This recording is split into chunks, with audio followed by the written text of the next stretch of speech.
विश्वाचे आर्त माझ्या मनी प्रकाशले असं ज्ञानराज म्हणतात.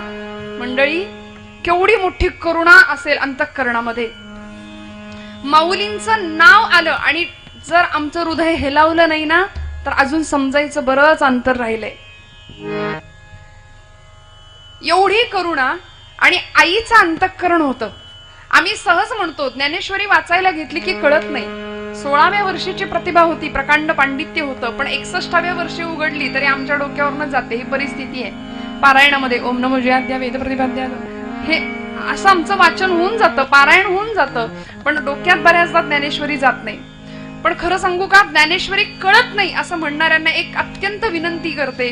मला सांगा, आईचे बोल मुलाला कळत नाही असं कधी होतं का हो? आईचे कुठलेही बोल आपल्या लेकराला कळतातच. मग ती तर माऊली आहे विश्वाची. माऊलींचे बोल आम्हाला कळणार नाही असं नाही, कळतील, पण अडचण कुठे माहितीये का?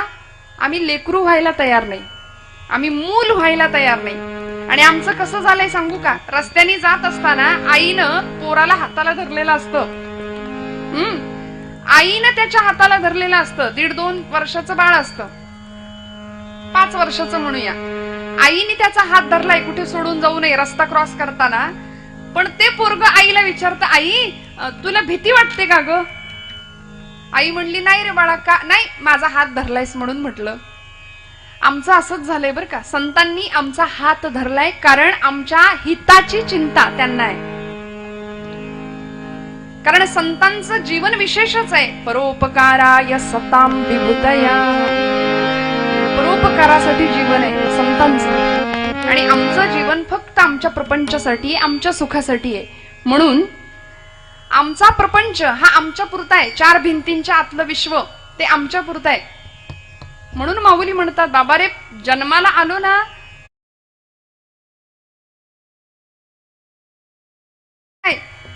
घड्याळामधला आम्हाला तास काटा, मिनिट काटा, सेकंड काटा माहितीये, पण त्याच्याही पलीकडचं परिमाण माऊली वापरतात. केवढा मोठा घड्याळ, म्हणजे घड्याळाचा अभ्यास असेल असं आपण म्हणू. आणि माऊलींचा शब्द आहे 2ऱ्या अध्यायामध्ये, उपजे ते नाशे नाशिले पुनरपि दिसे. हे म्हणाले घड्याळाचा शोध आता नाही, 12व्या शतकातच लागला होता.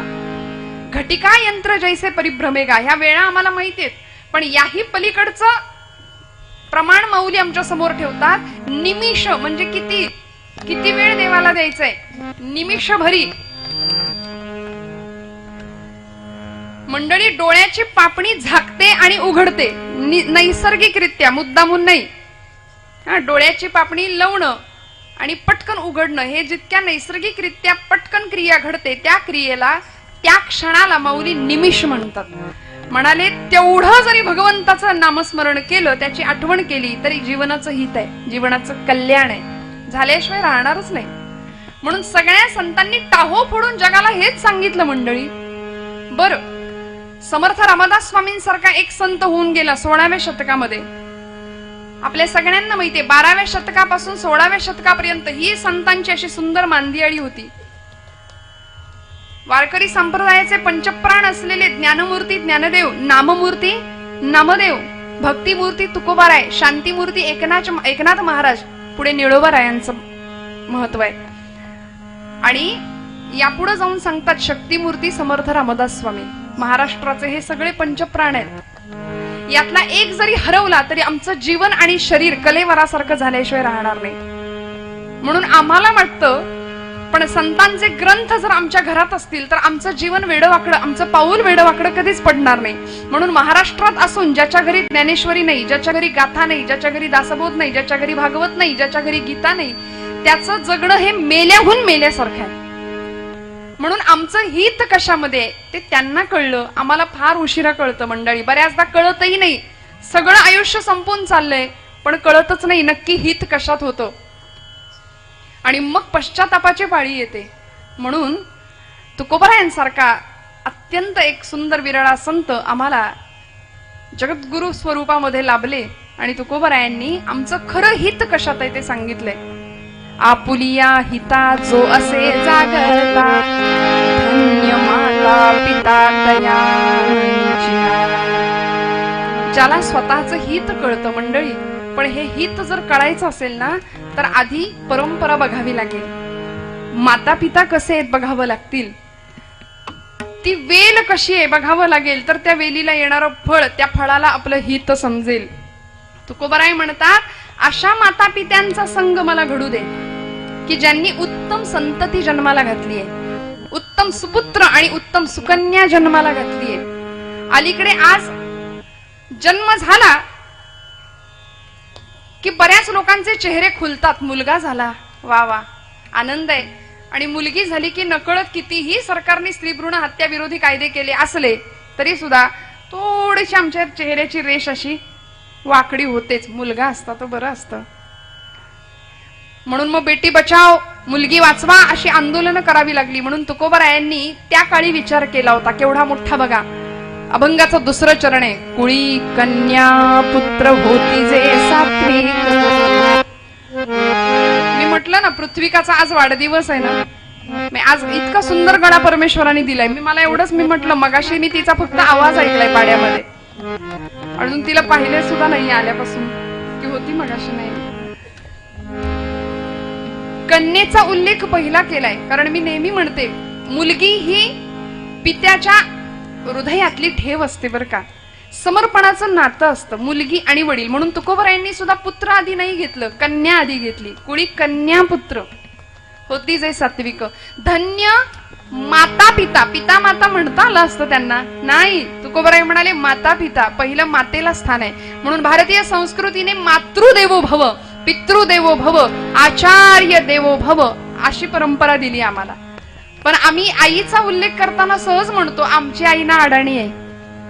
आमची आई, आमची म्हातारी शिकलीच नाही, आमची अडाणी आहे आई, असं आम्ही पटकन बोलून जातो. पण मी खरं सांगू का, हात जोडून सांगते, आईला अडाणी कधीच म्हणू नका. कारण तिच्या रूपाने अनुभवाचं एक मोठं विद्यापीठ तुमच्या माझ्या घरात वावरत असतं.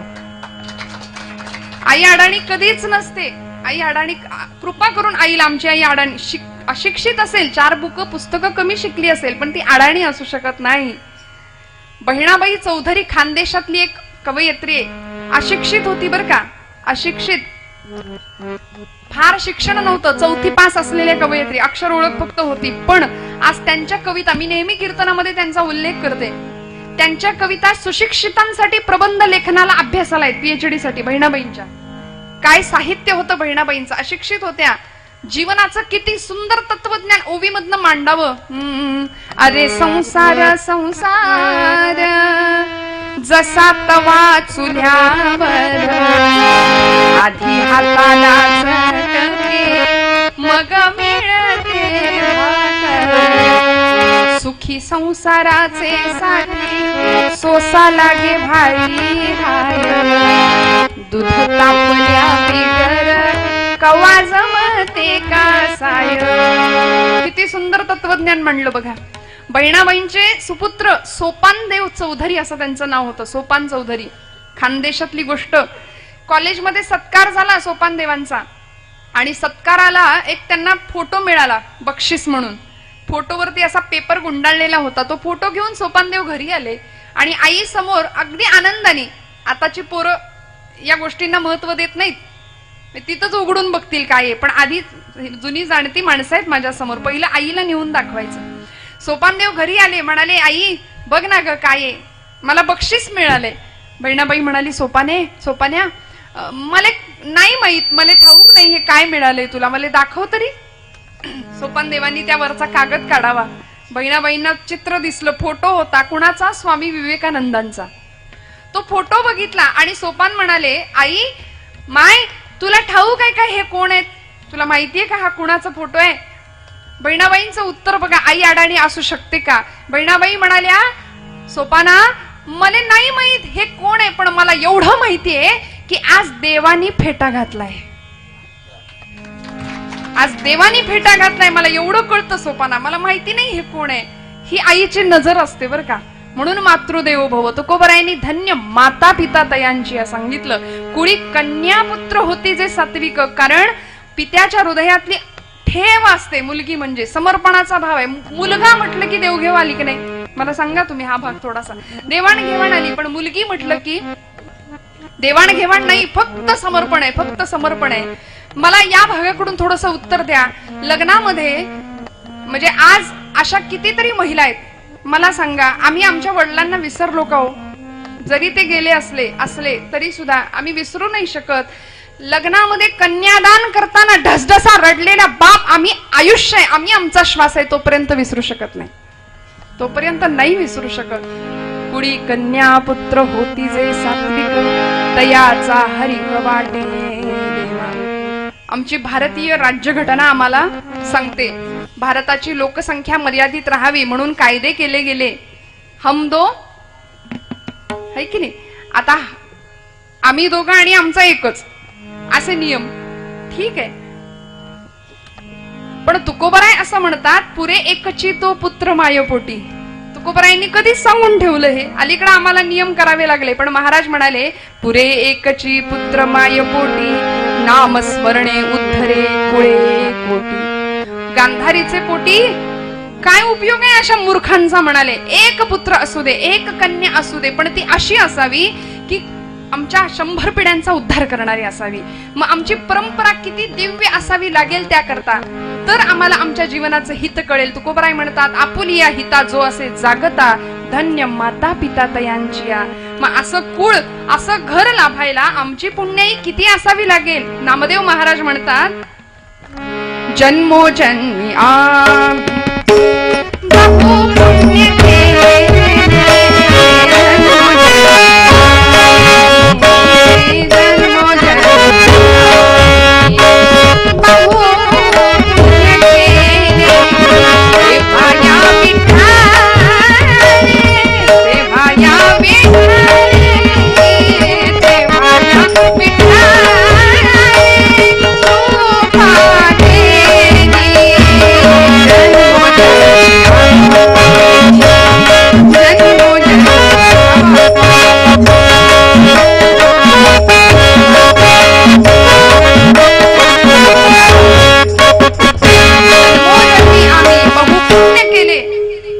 भगवंतानी आमच्या पदरामध्ये हे मोठं दान घातलं की असं घर आम्हाला दिलं, असं कुळ आम्हाला दिलं. मंडळी, असे आई वडील लाभायला सुद्धा भाग्य लागतं. धन्य माता पिता तयांची. आणि ती धन्यता जर आमच्या पुढच्या पिढीला मिळायची असेल तर आम्हाला आमचं हित कळावं लागेल. तुकोबरायांचा ज्या अभंगाचा उल्लेख आपण करतोय, निरूपण करतोय, तुकोबरायांचं चरित्र आपल्या सगळ्यांना माहितीये. 8 पिढ्यांची विठ्ठल भक्तीची परंपरा आहे. 1 नाही, 2 नाही, 3 नाही, 8 पिढ्या. केवढा मोठा संसार प्रपंच होता. प्रचंड श्रीमंती होती, पण बघता बघता दारिद्र्य आलं ना. आणि महाराज म्हणाले, बरे झाले देवा निघाले दिवाळे, बरे झाले देवा निघाले दिवाळे, बरीही दुष्काळे पीडा केली. बरे झाले देवा बाईल कर्कशा, बरी ही दुर्दशा जनामते. बरं झालं म्हणाले देवा, माझ्या वाट्याला हा भोग आला, बरं झालं.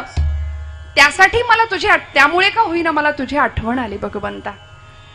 मग महाराजांचं चरित्र आपण बघतो, कुणी कन्यापुत्र होती जे सात्विक, तयाचा हरिख वाटे देवा. भगवंताला सुद्धा अशा पुत्रांचा, अशा सुकन्यांचा हेवा वाटावा, आनंद वाटावा. म्हणून आयुष्यात सगळ्यांपेक्षा वेगळं आयुष्य तुकोबरायांचं का घडलं. आमचं मागणं असतं परमेश्वराकडे, भगवंता मला असं आयुष्य दे की आम्ही निघून गेलो ना तर भगवंतानी असे दोन्ही हात करून दारात उभं राहिलं पाहिजे, ये मी तुझी वाट बघतोय. एक आरजू है मालिक जाऊंगा जिस दिन जान से, आया था जितनी शान से जाऊंगा भी उतनी ही शान से. मला असं तोऱ्यात जायचंय.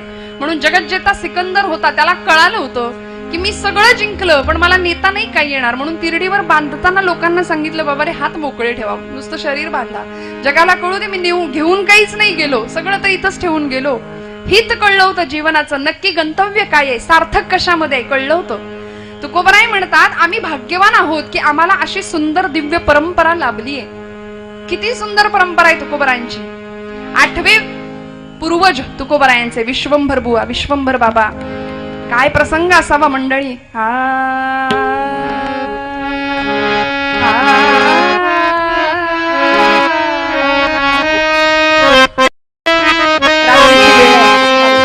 जेवण झालं, जेवण झालं तुकोबारायांचं, विश्वंभर बुवांचं. आणि बराच वेळ अंथरुणावर पाठ टेकली असताना सुद्धा झोप काही गेलेला गेला. पत्नी जवळ आली, म्हणली बुवा झोप लागेना का, काय होते? विश्वंभर बाबांनी सांगावा, ग पाय लटपटतायत माझे, पाय लटलट करायला लागलेत. बायकोनी विचारावं, बुवा अहो वय झालं आता, वयोमानानुसार गुडघे थकणार, पाय लटपटणारच, अंगाला कंप सुटणार. 25व्या वर्षात जसा देह आहे तसा 75व्या वर्षात असणार आहे का? शीर्यते यत् शरीरम, शरीराची झीज होणार आहे, त्याला शरीर म्हटलंय. जे सतत झिजतय, झिजतय की नाही, ज्याची सतत, आणि ह्याची जाणीव ठेवावी आपण, जे सतत झिजतय त्याला शरीर, त्याला देह म्हटलंय. ती बायको सांगते, बाबा बुवा कशासाठी काळजी करताय? अहो जन्माला आलोय, एक ना एक दिवस निघायचं इथून, आता झालं, निघायची वाट आपण धरायची, कशापाई काळजी करताय सांग? विश्वंभर बाबा म्हणाले, नाही ग, मरणाला मी नाही घाबरत, मरणाला मी अजिबात घाबरत नाही. पण काय सांगू तुला, वारी जवळ आलीये ग, वारी जवळ आलीये. यंदा वारीला जायला मिळायचं नाही असं दिसतंय, पाय लटलटायला लागलेत, चालायला यायचं नाही. बायको सांगतेय, बुवा कशापाई, काय मिळतं काय एवढं तिकडं वारीत जाऊन, काय मिळतं, काय मिळतं वारीत, काय मिळतं जाणाऱ्यांना माहिती. बर हौशे गौशे नवशे सगळे प्रकार असतात, ते तो भाग सोडून द्या, पण खऱ्या भक्ताची अवस्था काय असू शकते? विश्वंभर बाबा म्हणाले की तुला नाही कळायचं ग, काय सांगू तुला, माझा पांडुरंग तिथं वाट बघत उभा आहे, सगळ्या भक्तांची वाट बघत उभा आहे पांडुरंग विटेवरती. वारीत काय मिळतं? त्याच्या भेटीसाठी जाण्याचा आनंद आहे. हजारो मैलोन मैल पायपीट करायची उन्हा पावसात, चिखल काट्या कुट्यात, आणि तिथं जाऊन ते सावळ परब्रह्म बघायचं, काय आनंद आहे. सुंदर ते ध्यान उभे विटेवरी, सुंदर ते ध्यान उभे विटेवरी, सुंदर ते ध्यान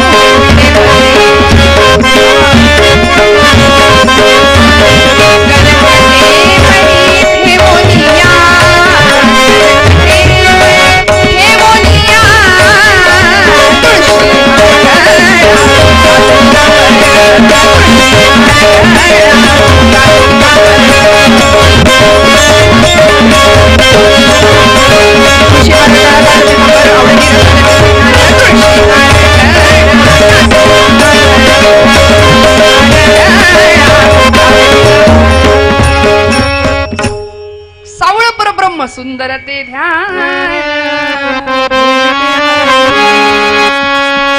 आणि ते सावळ परब्रह्म बघायला मी जातो म्हणाले, पण यंदा जायला नाही भेटायचं, पाय लटलटायला लागलेत.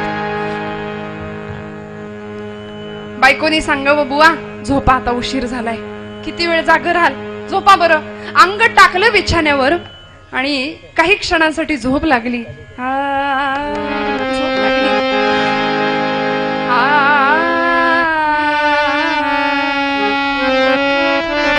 आणि लख प्रकाश दिसला डोळ्यांसमोर. प्रातःकाल झाला आणि पहाटेच्या वेळी लख प्रकाश दिसला डोळ्यांसमोर. साक्षात विश्वाचा मायबाप जगन्नियता परमात्मा पांडुरंग स्वप्नामध्ये हजर होता. हात जोडले, पांडुरंग आपण. पांडुरंग परमात्मा म्हणाले, बुवा आता पंढरपूरला येण्यासाठी तुम्ही धडपड करायची गरज नाही. मग म्हटले, काय करू? देवा वारीला यायला नाही जमायचं, यंदा पाय लटलटतायत. नका काळजी करू बुवा, आता तुम्ही नाही यायचं, आता मी येणार. काय तुम्ही येणार? कधी? उद्या सकाळी. कुठे? आमराईत बघ म्हणाले. आणि त्या स्वप्नाने जागे झाले बुवा. ताडकन उठून बसले. पहाट झाली होती. अन्निक आटोपलं स्वतःच. 4-5 माणसं कुदळी फावडी घेऊन सोबत घेतली आणि घराच्या मागे असलेल्या आमराईमध्ये आले विश्वंभर बुवा. चालता चालता चालता अचानक थांबले आणि त्या 4 लोकांना सांगितलं, जरा इथं खोदा बरं. जरा इथं खोदता का? त्या माणसाने विचारलं, बुवा कशापायी इथं खोदायला सांगतायसा? इथं खोदायला सांगतोय कारण इथं तुळशीचा वास येतोय म्हणले. काय अधिकार होता बघा. इथं तुळशीचा वास येतोय आणि जिथं माझा परमात्मा पांडुरंग आहे, जिथं तुळशीचा वास येतो ना तिथं परमात्मा पांडुरंग असतोच असतो म्हणाले. इथं तुळशीचा वास येतो, इथं खोदा बरं जरा. म्हणून पहिली कुदळ, दुसरी, तिसरी, चौथी कुदळ मारणार एवढ्यात काहीतरी चमकलं आणि बुवा म्हणली थांबा थांबा जरा, घाव घालू नका. खाली वाकले माती बाजूला केली आणि मूर्ती उचलावी. विठोबा रखुमाईच्या दिव्य तेजपुंज मूर्ती मातीमध्ये सापडल्या. स्थापना झाली घरामध्ये. ढसा रडले विश्वंभर बाबा त्या मूर्तींच्या पायावर डोकं ठेवून, आणि सगळं गाव विश्वंभर बाबांच्या पायावर डोकं ठेवून रडत होतं. बुवा तुमच्यामुळे आमच्या गावाचा उद्धार झाला, आमचं गाव धन्य झालं बुवा तुमच्यामुळे. पांडुरंग परमात्मा तुमच्यामुळे आपल्या गावात आला.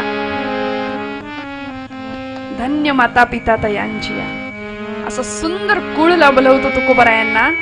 आणि म्हणून बघता बघता बघता 8वा पूर्वज विश्वंभर बाबा, 7वं 6वं असं करता करता तुकोबारायांची विश्वंभर बाबा पासूनची 8वी पिढी. 7व्या पिढीमध्ये बोल्होबा आणि आई कनकाईच्या उदरी जन्म झाला. माहितीये आपल्याला, सावजी, तुकोबा आणि कान्होबा 3 भावंड. परागंदा झाला मोठा भाऊ. तुकोबा यांनी प्रपंचाला बाजूला केलं आणि परमार्थ करत तासनतास बाहेर पडावं. पण बोल्होबांचा यापूर्वीचा अधिकार काय होता मंडळी? बोल्होबांचा अधिकार असा होता की बोल्होबा जर पंढरपुरात गेले ना आणि पांडुरंगासमोर उभे राहिले की नाही, तर पांडुरंग असे विटेवर उभे असायचे कटेवर हात ठेवून, आणि पांडुरंग परमात्म्याने मान खाली घालावी. मान खाली घालावी आणि रुक्मिणी आईसाहेबांनी विचारावा, अहो मान का खाली घालताय? पांडुरंग परमात्म्याने सांगावं, बघितलं नाही कोण आले? बघ तरी अगं कोण आले? सावकार आलाय म्हणायचे. सावकार? इथं कोण सावकार आहे? पांडुरंग परमात्म्याने सांगावं, अगं रुक्मिणी हा सावकारच आहे बर का, हा सावकारच आहे. आणि सावकार दारात आला की कर्जदारांनी मान खाली घालायची असते. सावकार दारात आला की कर्जदारांनी मान खाली घालायची.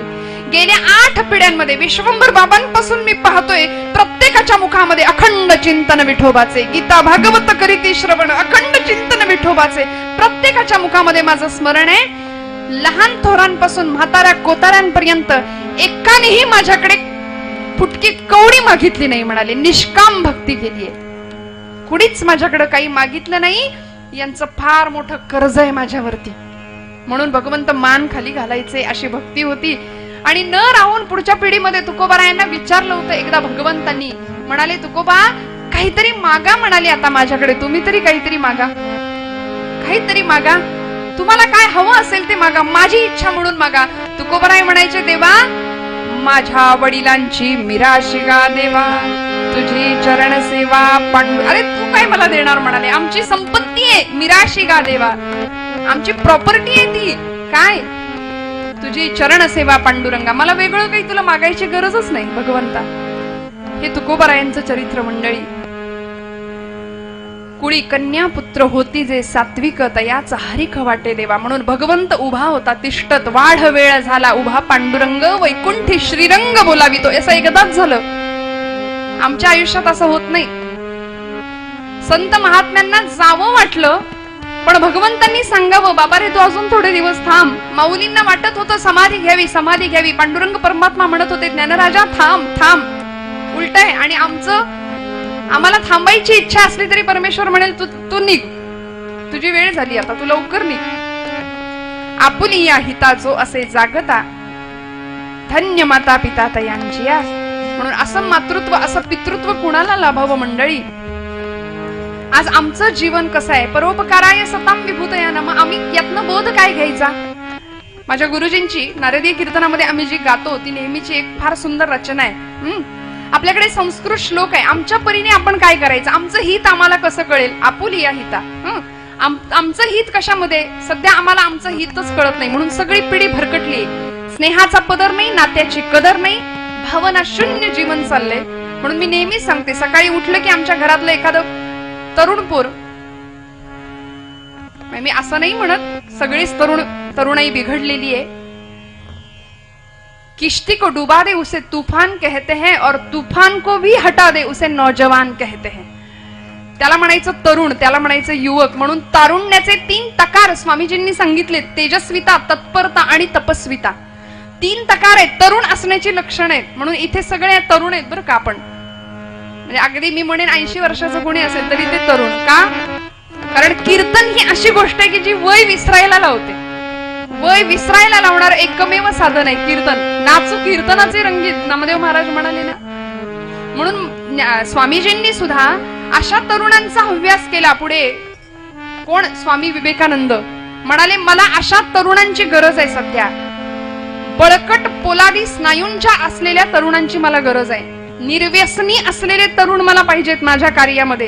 कारण त्या शरीरामध्ये ते व्यसन टाकलं की शरीर नावाचं यंत्र उपकरण गंजायला लागतं. हे आम्हाला न कळण्या इतके आम्ही वेडे नाही, कळतं. ते गंजायला सुरुवातच होते. स्वामीजी म्हणाले निर्व्यसनी आणि उत्तम सबळ युवक मला हवेत, असे तरुण मला हवेत. पण आज परिस्थिती आहे का अशी? ज्या कार्यासाठी विवेकानंद केंद्र, रामकृष्ण मिशन, माझं कीर्तन थोडं अवघड वाटतंय का माता भगिनी? नाही ना? ऐकताय ना सगळे? थोडं लक्ष देऊ नाही का? ज्या कीर्तन, ज्या कामासाठी स्वामीजींनी एवढ्या मोठी युवकांची फळी निर्माण केली का? कारण हित करायचं होतं देशाचं, जगाचं, स्वतःचं आत्महित. आणि मग आत्मनो मोक्षार्थम जगत हितायच, आत्म्याच्या मोक्षासाठी पण जगाच्या हितासाठी. हा जीवभावाचा, हा अध्यात्माचा मंत्र बनला होता आयुष्याचा. मग आता हे सगळं झालं, महापुरुषांना ते जमलं, आमचं काय? संतांना ते जमलं, तुकोबरायांना कळालं होतं आयुष्याचं हित, जीवनाचं हित. सगळ्या संतांना कळालं, आमचं काय? आम्हाला कधी कळणार? आम्ही प्रापंचिक माणसं आहे. आपलं रोज सकाळी उठायचं, कामधंदे करायचे, पैसा मिळवायचा, उत्तम प्रपंच करायचा, एवढं आम्हाला माहितीये. जमलं तर ध्यान करायचं, देवाचं स्मरण करायचं. आणि मग आम्ही ध्यानाला बसलो की लोकांनी म्हणावं काय ध्यान बसले, असं आमचं अध्यात्म किंवा असा आमचा परमार्थ असतो. माळेला मणी असतात, जपमाळ अशी झप झप झप झप झप झप हालत असते हातातली आमच्या. रामकृष्ण हरी, रामकृष्ण हरी, रामकृष्ण हरी. समोर राधिका असते चॅनलवर, झी मराठीची. मग ती शनाई आली की रामकृष्ण हरी, रामकृष्ण हरी, रामकृष्ण हरी असे जप करणारे आमच्या मस्त साधक आहेत. नाही असं नाही. असं परमार्थ किंवा असा अध्यात्म नकोय. ते जर असेल तर आम्हाला नुसत्या देहानी नाही, ते मनाने साकारलं गेलं पाहिजे. असं अध्यात्म ज्याला कळलं त्याला जीवनाचं हित कळलं. बरं राहिलं आम्ही साधी माणसं आहे, आता करायचं काय? आम्हाला हे सगळं नाही जमत. किमान पक्ष सुवर्ण मध्य ज्याला म्हणतात आपण, त्याला साधता आला पाहिजे. कसा साधायचा? आपल्याकडे काव्यावली म्हणून एक प्रकार आहे संगीतामध्ये, साहित्यामध्ये काव्यावली. त्या काव्यावलीचा अपभ्रंश होऊन कव्वाली असं झाला. आता ही कव्वाली कवा आली ते माहिती नाही, पण तुम्ही म्हणाल आतापर्यंत बऱ्या होत्या, कव्वाली कुठे कीर्तनात गायला लागल्या. पण हा खरा आपला प्रकार आहे बरं संगीताचा. फार सुंदर रचना आहे. आपल्याकडे एक श्लोक आहे, संस्कृत सुभाषित आहे. शतेषु जायते शूरः, शतेषु जायते शूरः, वक्ता दश सहस्रेषु, सहस्रेषु च पंडितः, दाता भवति मानवा. असा आपल्याकडे श्लोक आहे. म्हणाले 100त एक शूर जन्माला येतो, 1000मध्ये 10,000मध्ये एक वक्ता निर्माण होतो, 1000मध्ये एक पंडित विद्वान हुशार जन्माला येतो. आणि दाता भवती मानवा, दात्यांचं तर दुष्काळच आहे. म्हणाले दातृत्व गुण नाहीच आहे समाजामध्ये. देणारी वृत्ती कमी आहे. आज देण्याची वृत्ती कमी आहे. जे असेल ते ओरबाडून हिसकावून दुसऱ्याचं घ्यायचं. आपल्याकडे म्हण आहे, मेलेल्याच्या मड्याच्या, आहे की नाही? आपल्याकडे म्हण आहे. म्हणजे ह्या म्हणी काही उगीच नाही लोकांनी पाडल्या जुन्या. त्यामुळे आमची वृत्ती अशी आहे. मग आता करायचं काय? आम्ही साधी माणसं आहे, ठीक आहे. आमच्या पातळीवर आम्ही एवढं करू शकतो. बघा, शतेषु जायते शूरः, असे सुभाषित सांगते. पेटीचा आवाज. शतेषु जायते शूरः, असे सुभाषित सांगते. शूर जरी ना झाला तरी तू, राहिलो बाजूला, शूरपणा नाही जमला आम्हाला, किमान पक्ष काय करू शकतो? अरे शूर जरी ना झाला तरी तू भ्याडपणाही करू नको. ऐक सांगतो, ऐक राजा बोलताचे, ऐक सांगतो, ऐक राजा बोलताचे.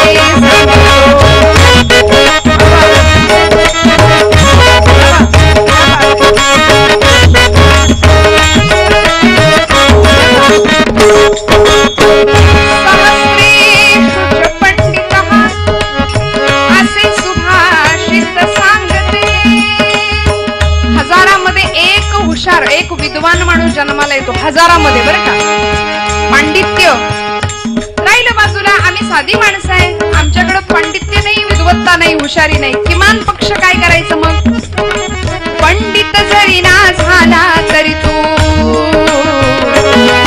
अरे पंडित जरी ना झाला तरी तू जगी अडाणी राहू नको. ऐक सांगतो, ऐक राजा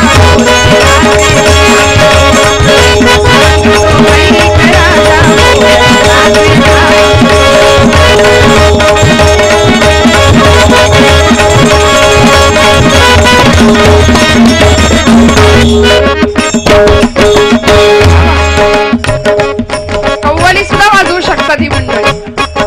टाळ्या वाजवा नाही का? काय हरकत आहे?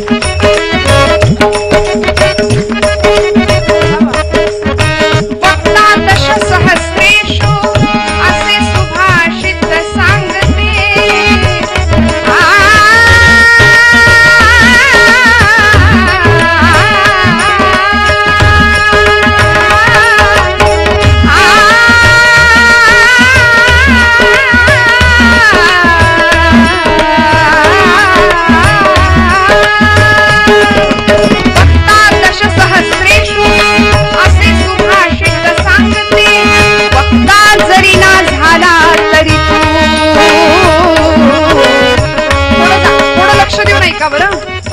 वेगळा अर्थ सांगायला नको कवितेचा. बघा, अरे वक्ता जरी ना झाला तरी तू खरे बोलण्या भिवू नको.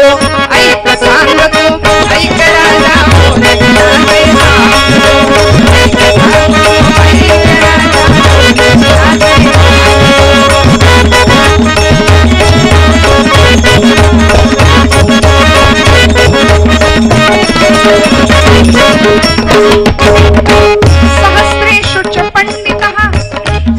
हजारामध्ये एक पंडित जन्माला येतो म्हणाले. राहील बाजूला, नाही जमत आम्हाला पंडित विद्वत्ता, आमच्याकडे नाहीये, किमान पक्ष काय करू शकतो? पंडित जरी ना झाला तरी तू, पंडित जरी ना झाला तरी तू जगी अडाणी राहू नको. ऐक सांगतो, ऐक राजा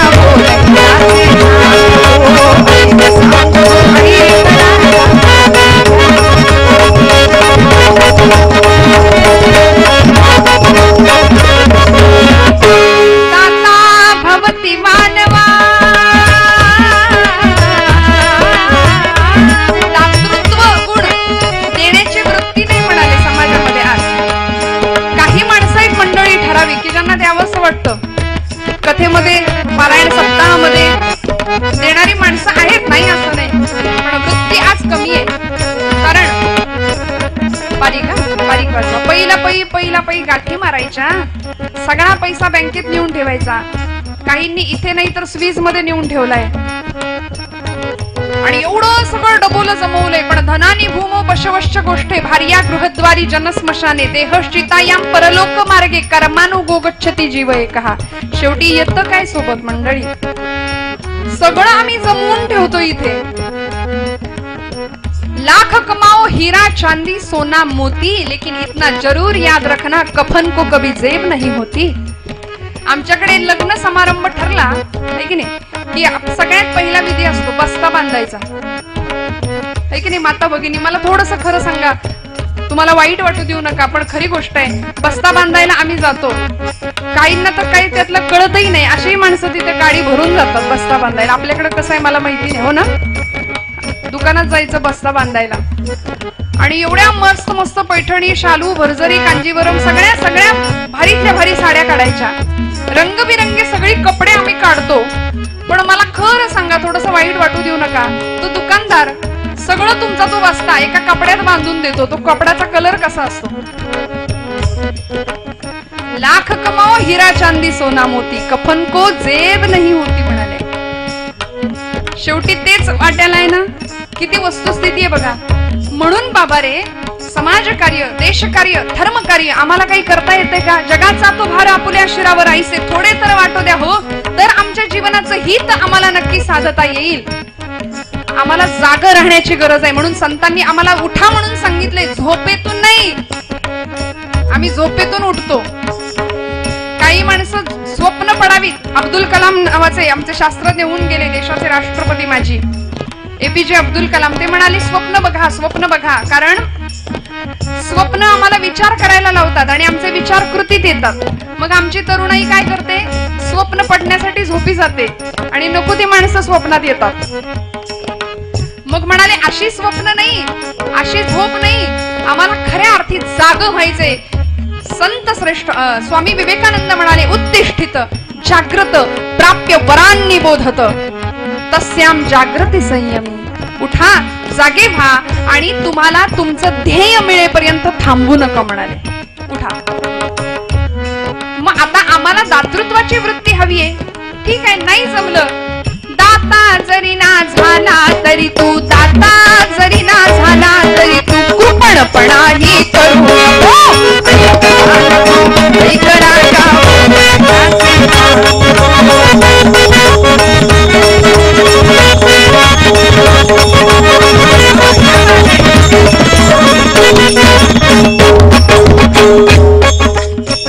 नारायण हा विनवी तुझला प्रेमे जोडून हात.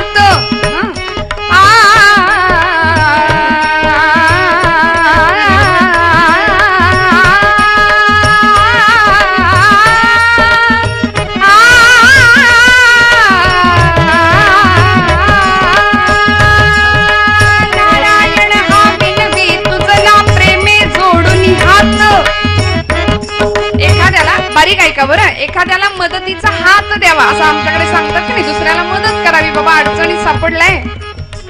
पण आज परिस्थिती अशी आहे, तुम्ही म्हणाल मदत करायला जावी, खड्ड्यात पडलेल्याला हात द्यावा, तर आपण खड्ड्यात आणि तो वर, अशी आज परिस्थिती आहे. मग कुणाला मदत करायची? ठीक आहे, नाही जमला हात देऊ, हात जरी ना दिला तरी तू. शब्द नीट ऐका मंडळी, नाही जमलं आम्हाला एखाद्याला हात द्यायला, काय करायचं? हात जरी ना दिला तरी तू घात कोणाचा करू.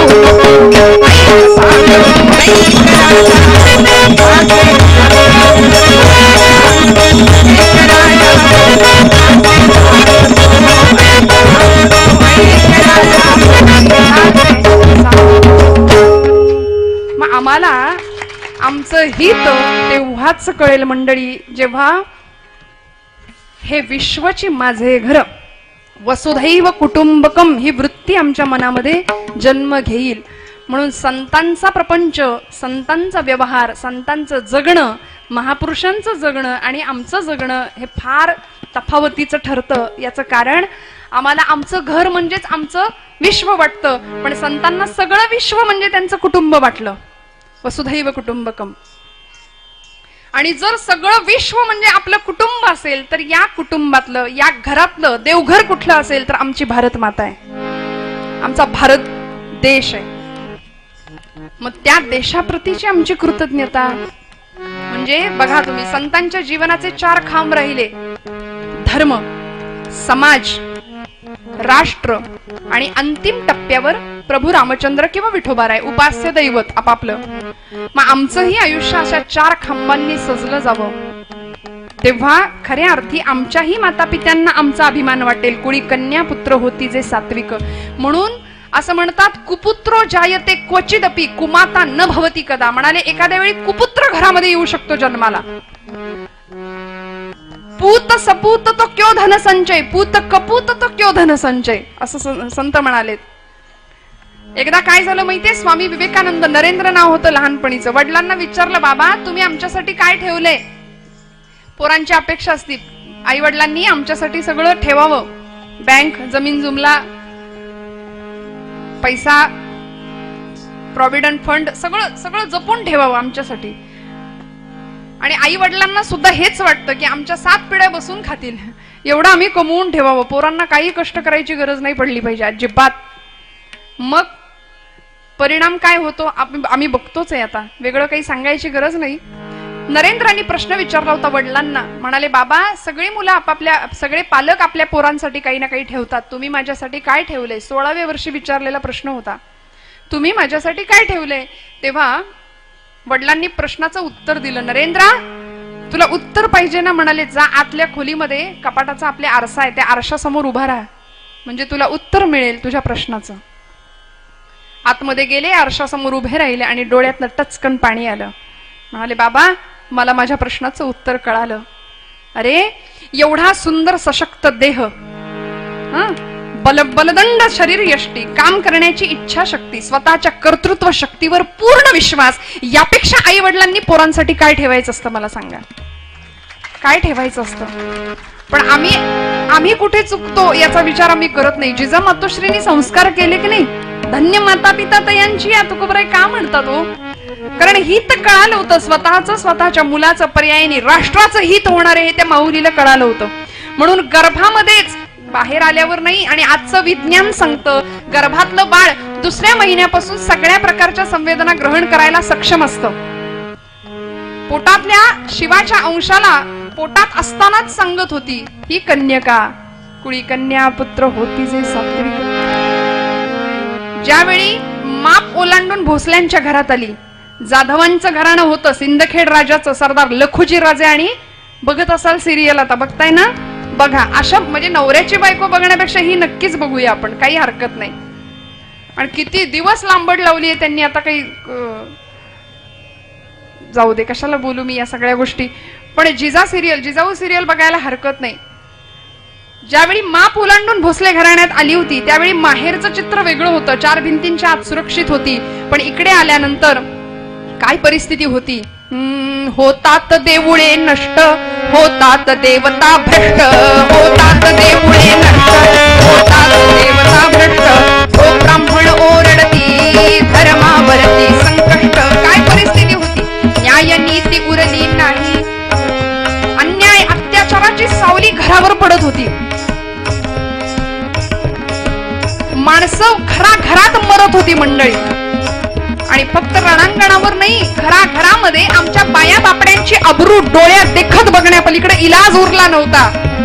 आणि अशा वेळी ती महाराष्ट्राची मूर्तिमंत सौदामिनी राजमाता जिजाऊ आऊसाहेब कन्यका वयाच्या 10व्या-12व्या वर्षी ज्यावेळी लग्न होऊन घरात आली, काही दिवसांनी आई जगदंबेकडे असं गारहाण घालायला लागली. आई, महाराष्ट्रातल्या सगळ्या साधू संतांनी साकडं घालावं आई जगदंबेकडं. महाराष्ट्रामध्ये न्यायाचं नीतीचं साम्राज्य स्थापन व्हावं यासाठी प्रार्थना करावी. आणि जिजा मातोश्रींनी आई जगदंबेला सांगावं, आई असा पुत्र माझ्या पोटी दे की जो अन्यायाच्या शृंखला तडातड तोडून टाकेल. म्हणून पोटातल्या बाळाला सांगावं, बाळा ये रे बाबा. लक्षात ठेव, अंधार खूप मोठा असतो, पण एखाद्या छोट्या पणतीनं ठरवलं ना जळायचं तर एवढ्या मोठ्या अंधाराचा सुद्धा पराभव करता येतो. हिशोब अंधार मोठा आहे आणि पणतीचा प्रकाश एवढा आहे, पणती एवढीच आहे असा हिशोब नाही ठेवायचा. हिशोब जळण्याचा ठेवायचा आहे, जळण्याच्या तयारीने ये माझ्या राजा. म्हणून ज्यावेळी फाल्गुन वद्य तृतीयेला शिवनेरी गडावर सगळ्यांची चाहूल लागली, सगळ्यांना चाहूल लागली, महाराष्ट्रामध्ये कोण येणार होतं? असा पुत्र येणार होता की ज्याचा हरिख वाटे देवा, देवाला सुद्धा त्याचा आनंद व्हावा असा पुत्र जन्माला आला होता. महाराष्ट्राच्या या मातीमध्ये सगळ्या साधू संतांनी साकडं घातलं होतं. दारुगड बया ता दारुगड बया, दारुगड बया ता दारुगड बया, आई राजा उधा उधा, दारुगड बया ता दारुगड बया, दारुगड बया ता दारुगड बया. कोल्हापूर भवानी दारुगड बया, गोगाईची अंबा दारुगड बया, तुळजापूर भवानी दारुगड बया, कोल्हापूरची अंबा दारुगड बया.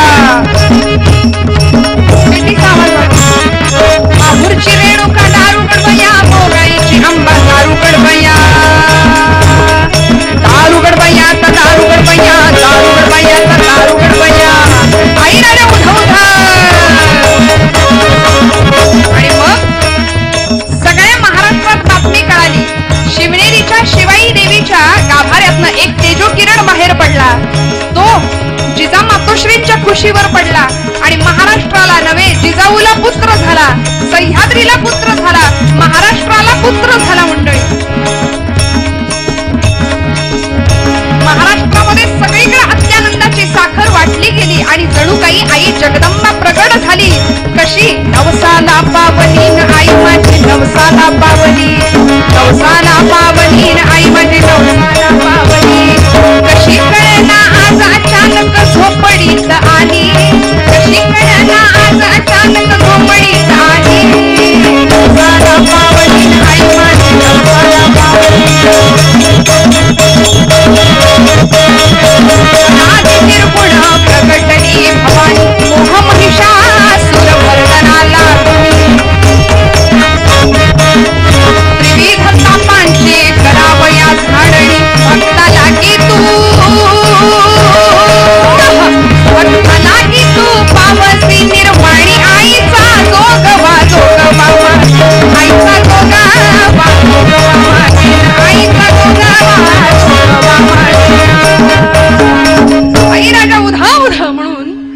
असा एक पुत्र महाराष्ट्राच्या मातीला या माऊलीने दिला मंडळी. धन्य माता पिता तयांची या. मग आता आम्हाला आमचे संत थोडस आत डोकावायला सांगतात की जीवनाचं खऱ्या अर्थी सार्थक व्हायचं असेल ना, तर आमच्या घरामध्ये महापुरुष जर नसतील, संत महात्म्यांचा सहवास नसेल, तर त्यांची वाङ्मय मूर्ती त्यांची आमच्या समोर त्यांच्या रूपाने आहे की जे तुकोबरायांची गाथा आहे, माऊलींची ज्ञानेश्वरी आहे, भगवद्गीता आहे, नाथांचं भागवत आहे, भागवत महापुराण आहे. या सगळ्या गोष्टींचा व्यासंग जर आमच्या लेकरांना असेल, आम्हाला असेल, पण आम्हाला कसं वाटतं माहितीये का, आम्ही पोरांना सरळ सांगतो, बाबा रे तुला टीव्ही लावून देतो, तू कार्टून बघत बस, आम्ही कीर्तन ऐकून येतो. मग बघणारं कार्टून, समोर कार्टून, टीव्हीवर कार्टून, दोन दोन कार्टून. मी खरं सांगू का, मी सगळीकडे सांगते, आपल्या लेकरांना कीर्तनाला आणा, हात जोडून विनंती करते. काळाची फार मोठी गरज आहे ती. आज आमच्या पोरीबाळींना सांगितलं ना, कपाळाला एखादी टिकली लाव, हातात बांगडी घाल, तर राग येतोय. आम्ही हिंदू संस्कृतीचे पाईक आहोत. आज युट्यूब फेसबुकवरच्या हिरोईन बघून आमच्या एखाद्या तरुणाला स्वतःची आई कुरूप वाटायला लागलीये. मदर्स डे आला की तेवढं तिचा प्रोफाईल पिक ठेवायचा फेसबुकवर. किती आहारी गेलोय आम्ही या गोष्टींच्या, विचार करा. आणि मग आम्हाला आमची आई नकोशी वाटते. मंडळी, निर्लज्जपणाचा कळस आहे, दुसरं तिसरं काही नाही. तुम्हाला राग आला तर मला माफ करा थोडस, पण आज परिस्थिती अशी आहे. म्हणून मग बाहेर गेलेली आमची 16 वर्षाच्या पुढची कन्यका, 16 कसलं हो, आता वयाचंही भान नाहीये, घरामध्ये येईपर्यंत आई बापांच्या डोळ्याला डोळा लागत नाहीये. ही परिस्थिती आहे. कशासाठी आम्ही एवढे रसातळाला गेलो? का आमचं हितच आम्हाला कळत नाहीये. आणि ते हितच कळावं लागेल, या नरदेहातच, याच जन्मात आम्हाला कळावं लागेल. ते कळायचं असेल तर संतांच्या सहवासाशिवाय, संतांच्या वाङ्मयाशिवाय, गीता भागवत करीती श्रवण, अखंड चिंतन विठोबाचे, अखंड भगवंताचं स्मरण, भगवंत संतांच्या वाङ्मयाचं स्मरण, त्याचं वाचन चिंतन मनन. आणि यापुढे जाऊन तुकोबाराय म्हणतात, तुका म्हणे मज घडो त्यांची सेवा. भगवंता आता एकच कर, अशा माता पित्यांची, अशा सुपुत्रांची, सुकन्यांची सेवा माझ्याकडून घडू दे, तरी माझ्या दैवा पार नाही. मी सगळ्यात भाग्यवान ठरेन. मंडळी अशीच एक कन्यका या हिंद भूमीमध्ये जन्माला आली, नवे आमच्या महाराष्ट्राच्या मातीत जन्माला आली. कोण होती ती? काय होती ती? काय पराक्रम केला तिने? आज पृथ्वीकाच्या वाढदिवसाच्या निमित्ताने आपली कीर्तन सेवा आहे, सत्यनारायणाची पूजा झाली. आपण सगळे कीर्तनासाठी म्हणून उपस्थित आहात. नेहमी संत चरित्र आपण ऐकतो, पण आज वीरश्रीने रंगलेलं एका रणरागिणीचं चरित्र सांगण्याचा प्रयत्न करते नारदीय कीर्तनाच्या पद्धतीनुसार. तोपर्यंत एकदा पूर्वरंगाच्या अभंगाचा आठव करते आणि मग उत्तर रंगाकडे वळूया.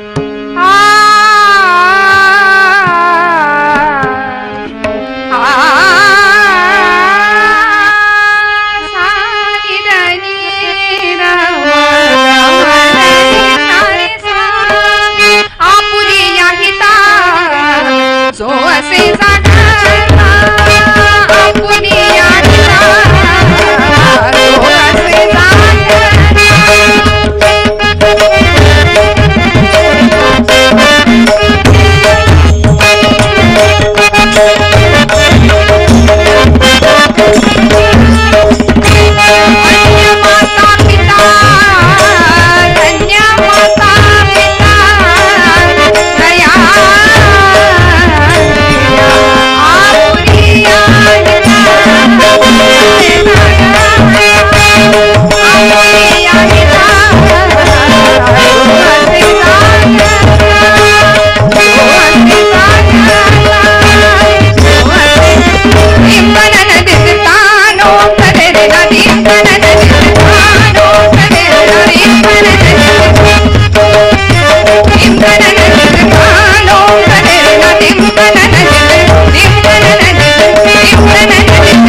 कथेच्या नियमानुसार थोडा वेळ हरिनामाचा गजर, हाताने टाळी, मुखाने गोड आवाजामध्ये नाम घ्यायचं. सगळ्यांचा आवाज, सगळे तयार आहेत?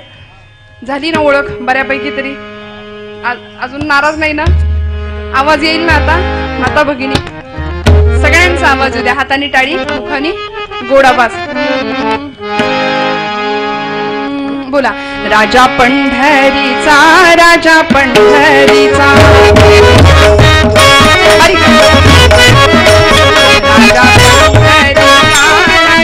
पंढरीचा, बोला बोला. राजा पंढरीचा, राजा पंढरीचा, माता भगिनी. राजा पंढरीचा, राजा पंढरीचा, रखुमाईचा पती राजा पंढरीचा,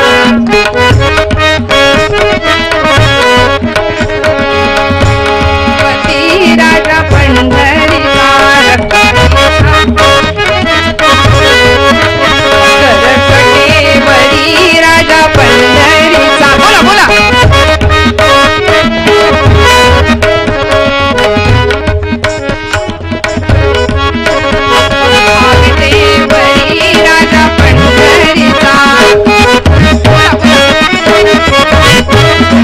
भक्तांचा सोयरा राजा पंढरीचा, दीनांचा सोयरा राजा पंढरीचा, भक्तांचा कैवारी राजा पंढरीचा.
पावणे 9 पर्यंत वेळ आहे ना?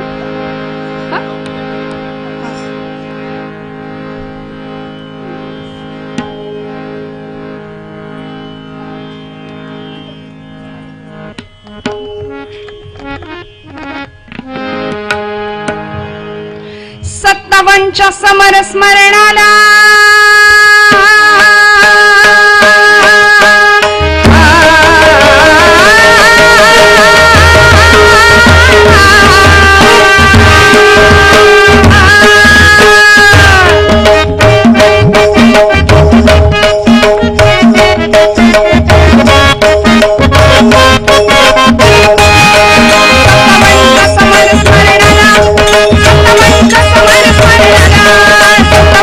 समर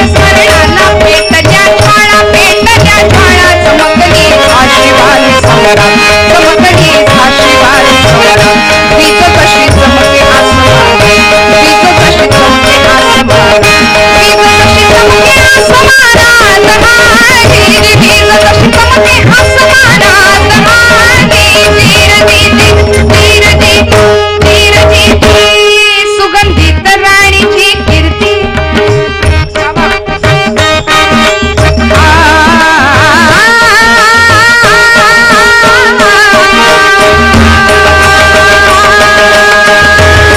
सुगंधित राणीची कीर्ती पूजनीय मूर्ती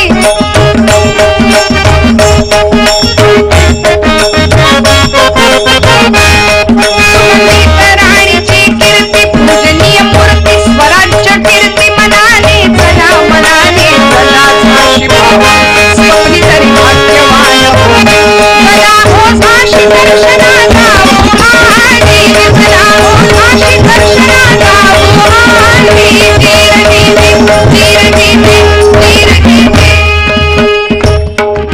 हिंदुस्थानवरती इंग्रजी राजसत्तेचा परकीय पाश आवळू लागला होता. मंडळी थोडं लक्ष देऊन ऐका बरं.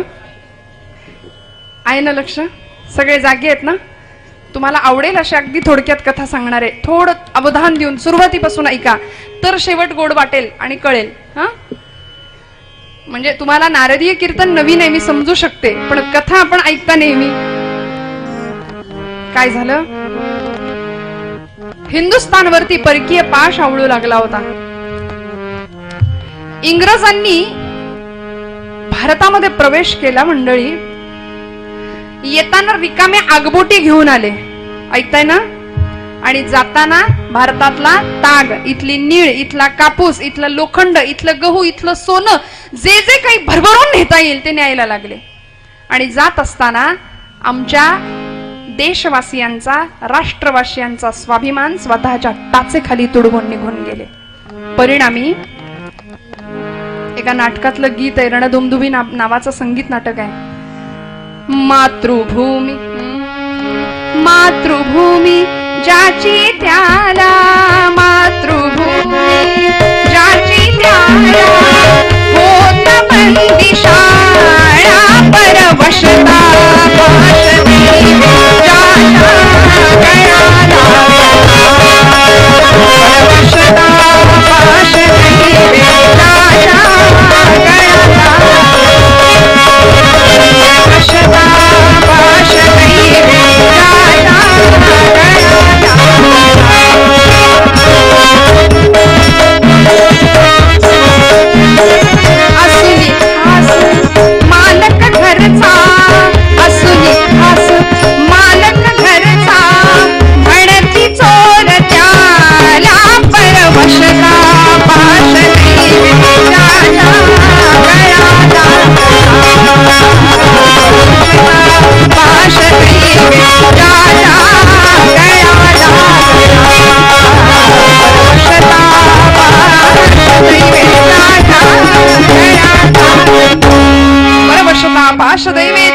गळा लागला असूनी खास मालक घरचा म्हणती सोर त्याला.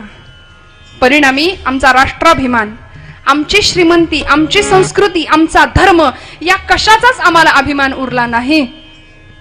बघता बघता इंग्रज सरकारने 4 ठिकाणी वखारी स्थापन केल्या भारतामध्ये. सुरत, मद्रास, कलकत्ता आणि मुंबई या 4 शहरांमध्ये वखारी स्थापन झाल्या. त्या वखारींवर नियंत्रण ठेवण्यासाठी एक कंपनी स्थापन केली गेली. तिचं नाव ईस्ट इंडिया आहे ना. अभ्यासाला इतिहासामधनं नशीब अजून हे काढून नाही टाकले, म्हणून शाळकरी पोरं जर समोर असतील तर अशा कथा सांगायला बरं असतं.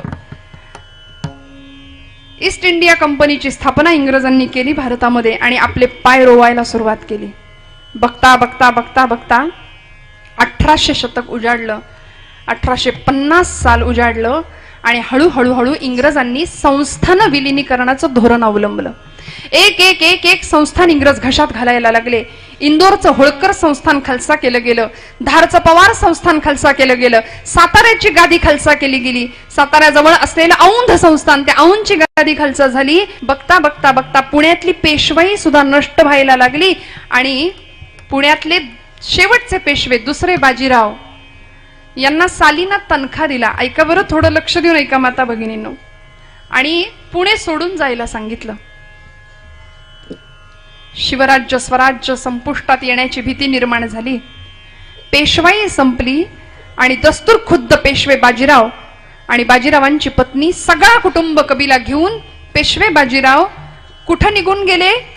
आपल्याकडे ब्रह्मावर्त ज्याला म्हणतात ते ब्रह्मावर्त म्हणजे काशी. काशीला येऊन हे कुटुंब स्थायिक झालं आणि त्यांच्या बरोबर एक दिव्य दाम्पत्य होतं सोबत. एक निष्ठावंत सरदार होते, त्यांचं नाव होतं मोरोपंत तांबे आणि त्यांची बायको होती भागीरथीबाई. कुळी कन्या पुत्र होती जे सात्विक. हरदासाची कथा मूळ पदावर आणायला पाहिजे परत परत. तयाचा हरिख वाटे देवा. अत्यंत सत्वशील दाम्पत्य होतं मोरोपंत तांबे आणि भागीरथीबाई. हे तांबे घराणं मूळचं सातारा जिल्ह्यातलं आणि माझं माहेर साताऱ्याचं, त्यामुळे मला जास्त अभिमान आहे मंडळी, जास्त अभिमान आहे. माती आहे हो. त्या कृष्णाकाठी वाई नावाचं क्षेत्र आहे आणि या वाई गावचे तांबे घराण्यातले मोरोपंत तांबे आणि त्यांची बायको नाव होतं भागीरथीबाई. काशीमध्ये दाम्पत्य हे राहायला लागलं, पेशव्यांच्या सेवेमध्ये चाकरी करायला लागलं आणि बघता बघता दिवसामागून दिवस गेले. भागीरथीबाईंना एक मुलगी जन्माला आली. मोरोपंत तांबे आणि भागीरथीबाई यांच्या पोटी एक कन्या जन्माला आली. आम्ही मगाशी म्हटलं मुलगी झाली की आमच्याकडे तोंड वाकडी होतात थोडीशी, पण कुणाचाही चेहरा पडला नाही. मुलगी जन्माला आली होती. भाग्य उदयाला आलं. आभाळ ठेंगणं झालं होतं माता पित्यांना. बघता बघता बघता ही पोर लहानाची मोठी व्हायला लागली. मी नेहमी सांगते मंडळी, मुलगी जन्माला येते ना ती आपल्या सहित आपल्या माता पित्यांचं भाग्य घेऊन जन्माला येते. म्हणून माता भगिनींना विनंती असते की तुम्ही मुली वाचूया. गर्भातली मुलगी मारण्याचा काही अधिकार नाही आम्हाला. आणि आपण सगळे तरुण बांधव कसायाकडे जाणाऱ्या गायी वाचूया. चांगल्या मुली आणि चांगल्या गायी, चांगल्या आई आणि चांगली गाय जर देशाला मिळाली ना तर आमचं भवितव्य उज्ज्वल आहे. लक्षात घ्या. मुलगी जन्माला आली माता पित्यांचं भाग्य घेऊनच आणि बघता बघता बघता लहानाची मोठी व्हायला लागली. कसे होते खेळ पूर्वीचे. 5 वर्षाची झाली आणि बाजीरावांची मुलं नानासाहेब, रावसाहेब या सगळ्यांना शिक्षण द्यायला तात्या साहेब, तात्या गुरु म्हणून एक व्यक्ती नेमली होती. इतिहासामध्ये त्यांचं नाव आहे तात्या टोपे. तात्या टोपे शस्त्रास्त्रांचं शिक्षण द्यायला होते आणि लहानपणापासून ही पोरं 5 वर्षाची ही मुलगी काशीमध्ये गंगा नदी आहे, गंगेवरचा घाट आहे, आपण बघितलं असेल आणि त्या घाटाचं एक नाव आहे काय? बोला ना, मनकर्णिका. त्या नावावरून या मुलीचं नाव मनकर्णिका ठेवलं. पिक्चर बघितला असेल मनकर्णिका तुम्ही. लाडाचं नाव होतं मनू किंवा छबेली. बिजली म्हणायचे मोठे झाल्यावर लोक तिला आणि अशी विजेप्रमाणे तळपायची. बिजली बिजली असं म्हणता मध्ये. ही मनू लहानाची मोठी व्हायला लागली. रावसाहेब, नानासाहेब बाजीरावांच्या पोरांबरोबर खेळायला लागली. मुलगी होती. घरातलं सगळं काम आईचं शिकत होती आणि बघता बघता 3 वर्षाची पोरगी झाली मंडळी. 3 वर्षाची. आणि नियती बघा, मोठ्या माणसांची दुःख सुद्धा मोठी असतात ना. नियतीनं असा घाला घातला. काळ होऊन आली आईवरती आणि 3 वर्षाची पोरगी आईला पारखी झाली.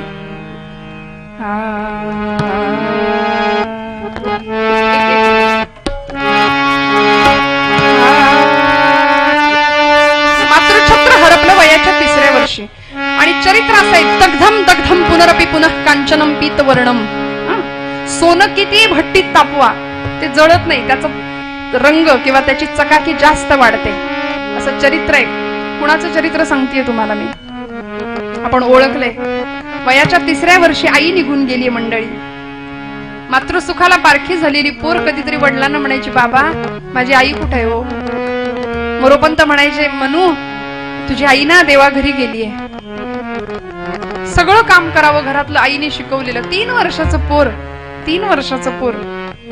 लुटू लुटू लुटू चालावं, दुडक्या पावलांनी जे जमेल ते करावं, वडिलांवर प्रेमाचा वर्षाव करावा. मोरोपंतांनी आईचं आणि बापाचं दोघांचं काम करायचं ठरवलं आणि ही 3 वर्षाची पोर बघता बघता 5वं वर्ष लागलं आणि मुलांबरोबर खेळायला लागली. हुतुतू, आट्यापाट्या, कुस्ती, दानपट्टा अशा मर्दानी खेळामध्ये तरबेज. पूर्वीचे खेळ सुद्धा असे होते बरं का. पूर्वीचे खेळ सुद्धा असे होते. आता नाही बरं का, आता नाही. आता आमची पोरं 99% सुद्धा पाडतील अभ्यासामध्ये, पण खेळ खेळतील ते मोबाईलवरचे. Candy Crush, PUBG, Temple Run, Angry Bird या खेळामध्ये आम्ही प्रावीण्य मिळवू. मग आमची पोरं कट्ट्यावर पारावर बसून जोर जोरात म्हणतात, या देशात क्रांती झाली पाहिजे. कशी?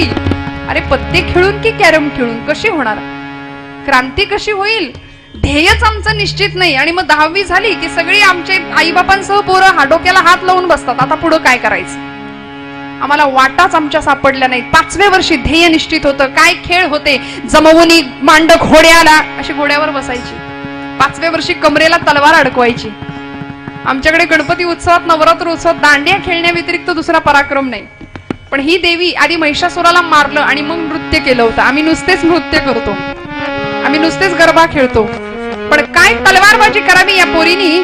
जमवुनी मांड घोड्याला भरधाव कसा फेकावा, जमवुनी मांड घोड्याला भरधाव कसा फेकावा, हातात घेऊनी भाला कसा छेदावा, साधना निज खडगाने रिपुकंठ कसा कापावा. शिक्षण नव तरुणांचे, शिक्षण नव तरुणांचे, देशभक्त या पदवीचे, ना BA LLB चे उपयोग काय पण आता, एक काळ ऐसा होता, उपयोग काय पण आता, काळ ऐसा होता. काय शिक्षण होतं पूर्वीचं मंडळी. आणि मग कधीतरी 5व्या वर्षाच्या त्या पोरीनी घोडेस्वारीचं शिक्षण घेत होती. घोड्यावर बसायचं, मांड द्यायची आणि दौडत वाऱ्याशी स्पर्धा करत बेफाम वेगाने घोडा दौडत दौडत दौडत न्यायचा. आणि अशा वेळी एकदा हट्ट केला होता, कारण ती 5 वर्षाची कन्यका, तिला लहान घोडा मिळायचा. तिचा हट्ट होता, मला मोठ्या घोड्यावर बसायचंय. म्हणून त्यांची पागा, घोड्याची पागा सांभाळणारा, देखभाल करणारा एक रामजी नावाचा चाकर होता. त्याच्याकडे जायची आणि मधली सुट्टी झाली, सगळी पोरं ही रावसाहेब, नानासाहेब, तात्या गुरु जेवायला गेले की ही त्याच्याकडे यायची आणि म्हणायची, रामजी काका, मी तुझी मनू आहे की नाही रे, मी तुझी छबेली आहे की नाही, मग मला आज मोठा घोडा दे म्हणायची. तो रामजी म्हणायचा, अगं मनू, मोठं घोडं नाठाळ आहे, तुला झेपणार नाही, तुला जमणार नाही त्या जनावरावर बसायला. नाही नाही, नानासाहेब कसे मोठ्या घोड्यावर बसतात, मला मोठ्या घोड्यावर बसायचे. रामजींनी विचारायचं, मनू तू करशील काय ग मोठ्या घोड्यावर बसून? तर तिने सांगावं, जर देशील घोडा, मी काय करेन सांगू, बघ मारीन वेढा. जर देशील घोडा बघ मारीन वेढा, जर देशील घोडा बघ मारीन वेढा, कडकडाण उडवीन टापा टापा टापा, कडकडाण उडवीन टापा टापा टापा. पुरविता हौस माझिका, हौस माझिका, हौस माझिका, हौस माझिका, हौस माझिका, हौस माझिका. हे इतके घोडे असती, अरे रामजी काका तुझ्याकडे इतके घोडे, त्यातला एक घोडं दे की रे मला. घोडे असती अधिकार ही तुमच्या हाती, तुमच्या हाती, आणि मला हौस आहे ती. नाही म्हणू नका, मला चिडवू नका, मी छबेली तुमचीच नाही का, नाही का, नाही का. पुरविता हौस माझिका, हौस माझिका, हौस माझिका.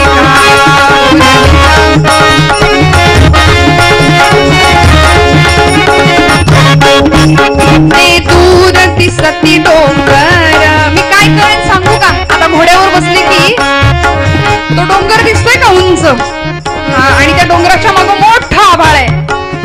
ते दूर दिसती डोंगर, आभाळ तयांच्यावर, देवाचे तिकडे घर. बरं का रामजी काका, माझ्या बाबांनी मला सांगितले की त्या उंच डोंगराच्या पाठीमागं मोठं आभाळ आहे, त्या आभाळामध्ये देवाचं घर आहे. माझी आई तिथं राहते हो, मला आईला भेटायला जायचंय.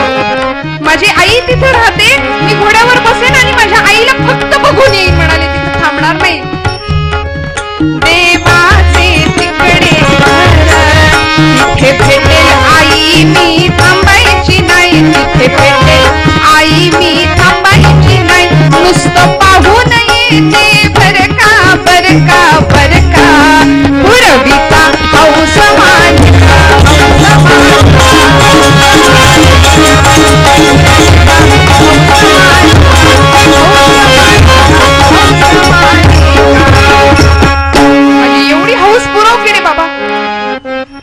लहानपणापासूनचा हट्ट होता.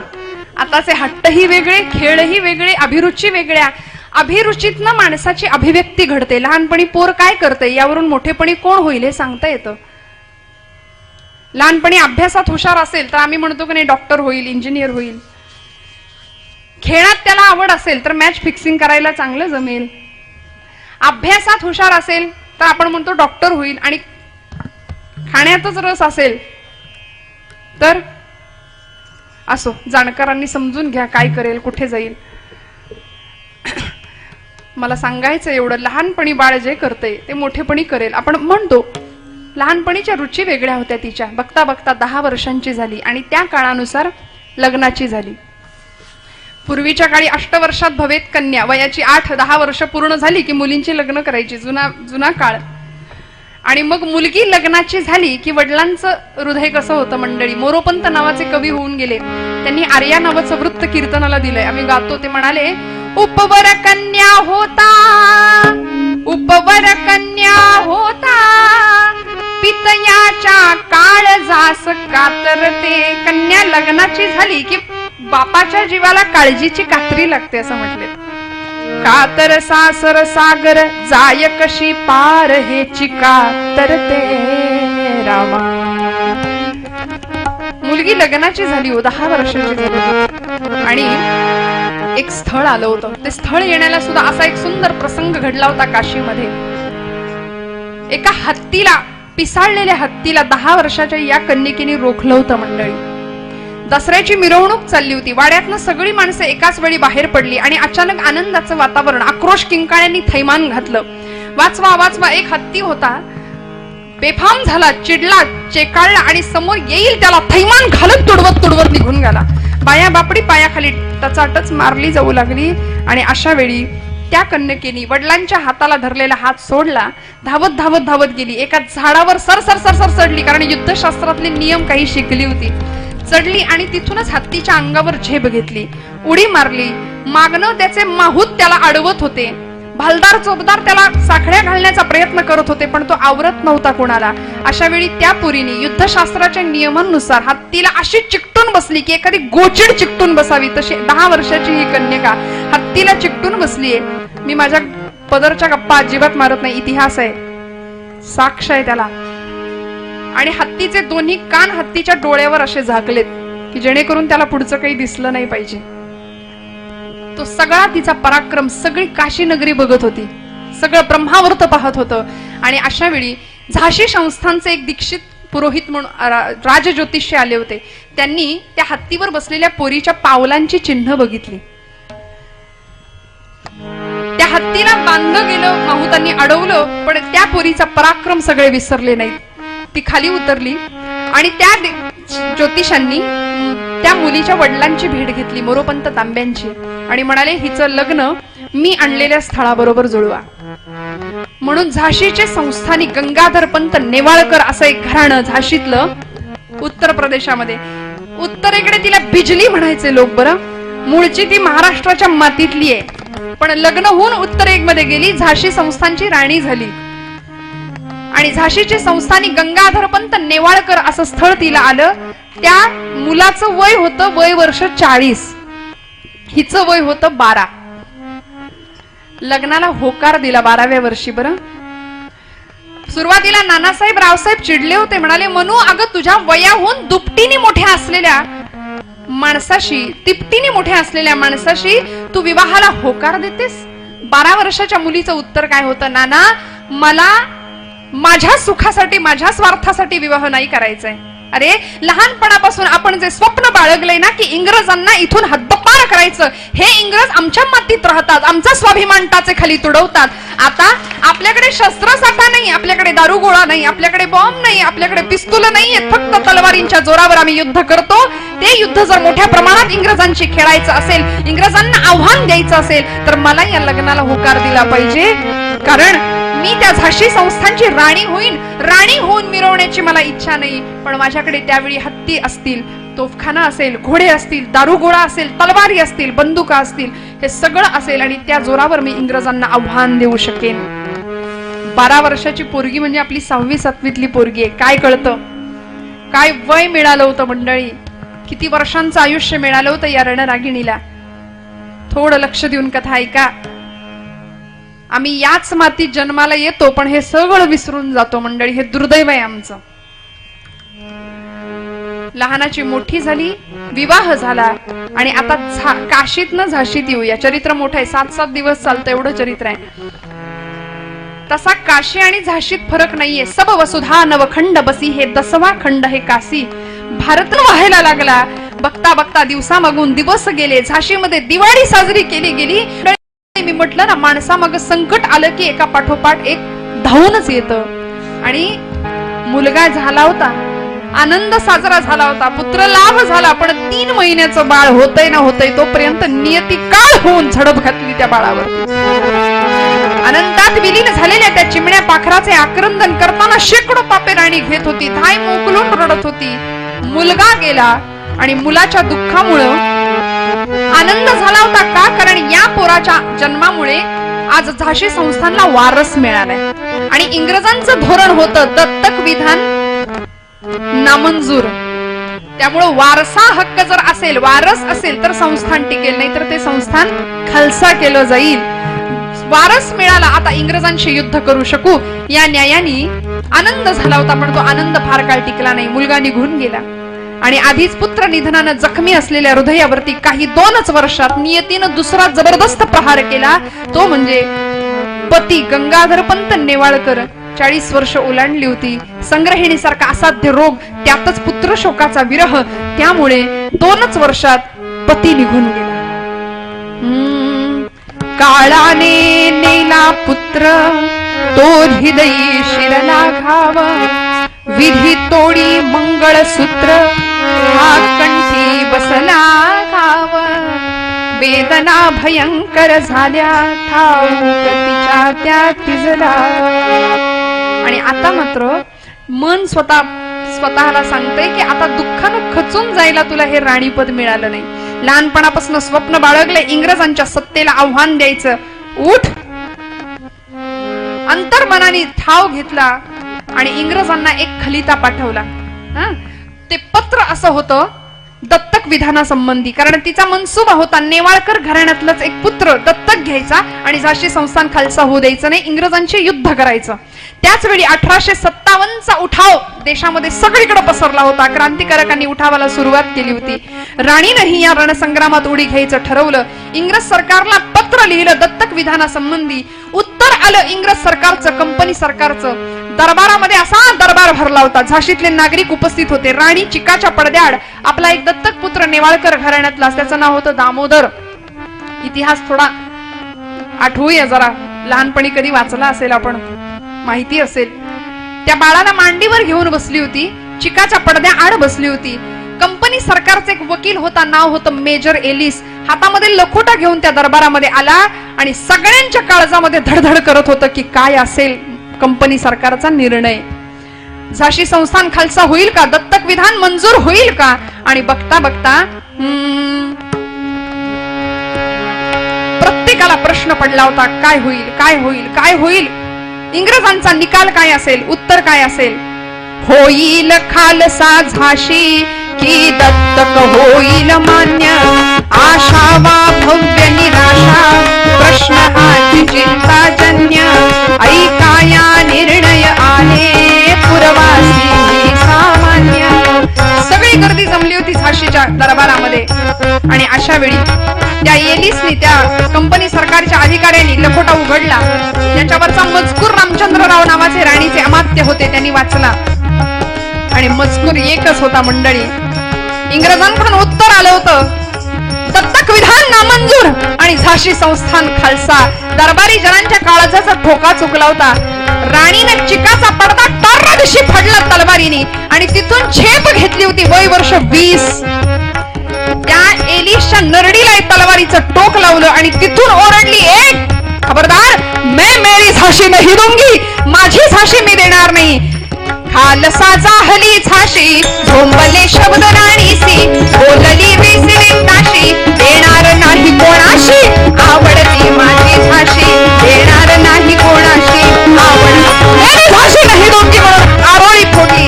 एखाद्या वाघिणीने डरकाळी फोडावी अशी डरकाळी इंग्रज सरकारवर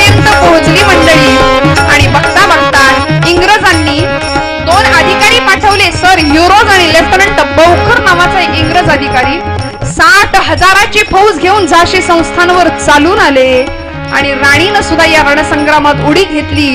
त्याच वेळी 1857च्या उठावाचं रणशिंग फुंकलं होतं. मिरतच्या छावणीमध्ये पहिला हुतात्मा होता कोण? मंगल पांडे. आठवतोय ना इतिहास आपल्याला? काडतुसांचं प्रकरण गाजलं होतं मंडळी. आज कीर्तनातनं या गोष्टी का सांगाव्या लागतायत माहितीये? कारण आम्हाला या सगळ्याचा विसर पडलाय. दुर्दैवाने आमच्या पाठ्यपुस्तकातनं सुद्धा हा इतिहास काढून टाकला गेलाय आणि नको त्या गोष्टी आम्हाला शिकवल्या जात आहेत आमच्या तरुणाईला, आमच्या पिढीला. त्यामुळे आज कीर्तनाला लेकरांना आणण्याची फार गरज आहे मंडळी, फार गरज आहे.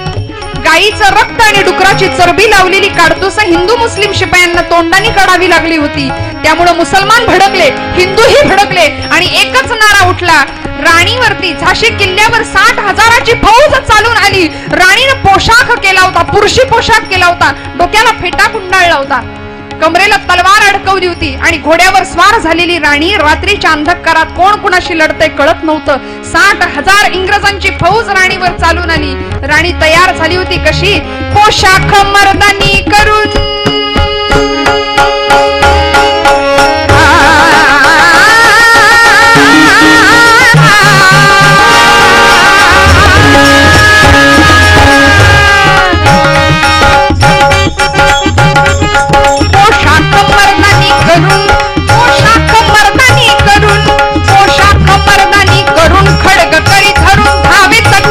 जशी काय महिषासुर मर्दी,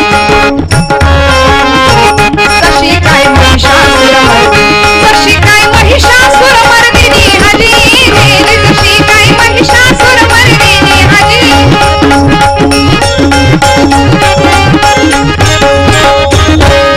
रणरंगी रंगली राणी, रणरंगी रंगली राणी, रणरंगी रंगली राणी, भानन चमनी साहेब तडफडून धरणीवर पडून दाणा दाणा लक्ष्मीबाई चमके जशी तलवार लागे, लक्ष्मीबाई चमके जशी तलवार लागे. काय करावं? राणीच्या तोफखान्यावर इंग्रजांचा तोफखाना आग ओकत होता आणि त्या तोफखान्याला प्रत्युत्तर देणारा राणीचा तोफखाना सज्ज होता. मुस्लिम शिपाई होता, गौस खान त्याचं नाव. म्हातारा होता पण इंग्रजी फौजेला इंचभर पुढे सरकू देत नव्हता. निष्ठावंत शिपाई होते बरं का. छत्रपती शिवरायांच्या सैन्यात सुद्धा मुस्लिम शिपाई होते, मुस्लिम अधिकारी होते. आम्ही विनाकारण धर्माधर्मामध्ये भांडण करतो मंडळी. तो गौस खान नावाचा शिपाई दुर्बिणीतनं बघितलं डोळ्याला लावलेल्या इंग्रजांचा तोफखाना समोरच्या तटावर सज्ज होता. बारीक वाजवा, बारीक वाजवा. आणि एक तोफ राणी ज्या तटावर उभी होती त्या तटाच्या दिशेने रोखली गेलेली होती. बघता बघता डोळ्याला लावलेल्या दुर्बिणीतनं त्यानं पाहिलं राणीच्या दिशेने एक तोफ रोखली गेलीये. तो म्हणाला, राणी साहेबा बाजूला हा धोका इथे. तो राणी म्हणतीये, गौस खान बघू दे मला तुझा आणि माझ्या त्या तोफेचा पराक्रम. घनगर्ज नावाची एक तोफ होती राणीच्या आवडीची, अजूनही झाशी किल्ल्यावर बघायला मिळेल. त्या तोफेला बत्ती देण्यासाठी गौस खान पुढे सरसावला. डोळ्याला लावलेल्या दुर्बिणीतनं बघितलं इंग्रजांची तोफ सज्ज होती, दारू ठासली होती, वात लावली होती, आता फक्त पेटवायची बाकी होती. यानं केलं काय बघा, आपल्या तोफेला लावलेली वात अर्धी कापली की जेणेकरून त्या तोफेच्या आधी आपली तोफ उडाली पाहिजे. आणि डोळ्याचं पातळ लवताना लवतं फार दिवशी तोफ गरजली आणि त्या तोफेच्या मागच्या बाजूने जो आगीचा लोळ बाहेर फेकला गेला. राणी ओरडली, गौस खान सांभाळून, तो बुरुज पडायला झालाय रे. पण वेळ नव्हता थांबायला मंडळी. मागच्या बाजूने जो आगीचा लोळ उलट दिशेने बाहेर पडतो त्या धडाक्याने तो अधिकारी, तो शिपाई उडाला. तो थेट राणी ज्या तटावर होती तिथे रक्ताच्या थारोड्यामध्ये छिन्न विछिन्न झालेला देह मस्तक मांडीवर घेतला आणि राणी सांगते, गौस खान तुला जाता येणार नाही, आज देशाला, झाशी संस्थानला तुझी गरज आहे. तो म्हणतो, नहीं राणी साहेबा, अब मेरा रुकना नामुमकिन है, खुदा आपकी हिफाजत करे, खुदा हाफिज म्हणून शेवटचा सॅल्यूट ठोकला. असे एक एक निष्ठावंत शिपाई कामी आले आणि दैव दुर्विलास व्हावा मंडळी. किल्ल्यावरती त्याच प्रसंगामध्ये फंद फितुरी झाली. हजारोंच्या नेकीवर एकाची हरामी पाणी फिरवते आमचे स्वकीय अधम नसते तर परकीय दुर्जन झाले नसते, असं मोठ्या खेदानी म्हणावं लागतं. फितुरी झाली. दुलाजी ठाकूर नावाचा एक राणीचा विश्वासू सरदार होता. किल्ल्याचा मागचा दरवाजा इंग्रजांना उघडून दिला आणि गुळाच्या ढेपेला जशी मुंगळं चिकटावीत ना तशी इंग्रजी फौज किल्ल्याला भिडली. राणी आज महालात गेली होती.